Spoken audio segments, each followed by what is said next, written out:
Bonjour les amis, c'est Chris pour une petite vidéo, un point sur le suivi de la préparation qui précède la période de reproduction. Donc, il y a un gros plan ici sur les mâles rouges en préparation. Alors cette semaine, qu'est-ce qui a changé dans la nourriture? C'est que je donne pendant le mois de février, j'ai donc une autre dose de pâté pour les mâles. Donc on est passé à 2 doses de pâté pour les mâles par semaine. Et pour les femelles jaunes que je vous fais voir ici, voilà, on est passé à 3 fois par semaine. Voilà.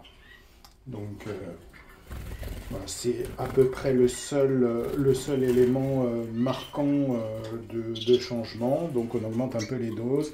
Donc pour la pâtée, je vous en parlerai dans une autre vidéo, comment elle est constituée. Et un point important pour la pâtée, donc je le dis dès maintenant, préparer rapidement, enfin préparer les oiseaux à utiliser cette pâtée pour qu'il y ait un bon nourrissage des jeunes. Il ne faut pas commencer la période de reproduction en un seul coup introduisant un nouvel élément, un nouveau type de nourriture pour lequel nous ne serions pas habitués et ça pourrait prendre du temps pour le faire. Donc ici on a nos femelles rouges, voilà, donc les femelles, elles, au niveau de la pâtée, sont passées à 3 fois par semaine. Voilà. Et donc on a fait cette semaine, je vais faire les deux ici, là, les deux célibataires, on va dire. Voilà, mais lui, je vais le mettre en repro. Donc, on va essayer cette année. Donc, aujourd'hui, ils vont avoir... J'ai préparé ici des perles morbides. Donc, que je laisse tremper pendant quelques heures avant de leur donner. Voilà, ils auront ça aujourd'hui. Et je leur donnerai aussi un petit peu d'endive. Hier, ils ont eu de l'orange, vous voyez ici, je vais le retirer parce que je ne laisse pas plus, hein, surtout s'il fait chaud. Bon là, c'est pas le cas, mais s'il fait chaud, il faut mieux le retourner même dans la journée. Là, je peux laisser un petit peu plus parce que la température est tout à fait supportable pour de l'orange. On est à près de 13 degrés, plus de 13 degrés aujourd'hui dans ma pièce d'élevage.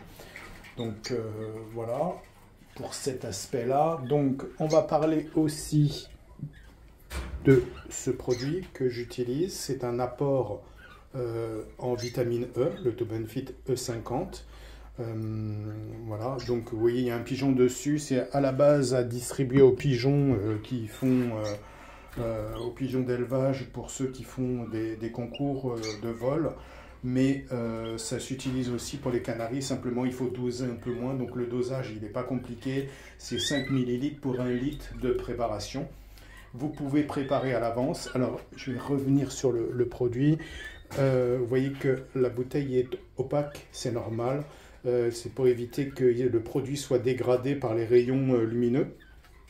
Donc, et moi, en plus, ce que je fais, je rajoute un sac en papier comme ça par-dessus pour qu'il n'y ait pas du tout de rayons lumineux qui atteignent et qui réduisent un petit peu l'efficacité du produit.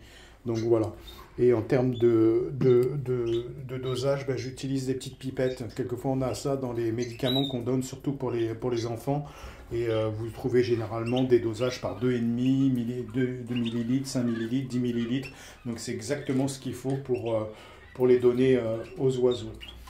Donc voilà, sinon le reste de la semaine classique, lundi avec une distribution de carottes, mardi ça a été de la pomme, mercredi remplacement de toutes les graines et j'ai donné de la pâtée amande noisette avec des graines de chanvre, jeudi de la pomme, vendredi ils ont eu du brocoli, hier on a tout remplacé, les graines, pâté et on a donné en plus de l'orange et donc aujourd'hui ça sera les perles morbides.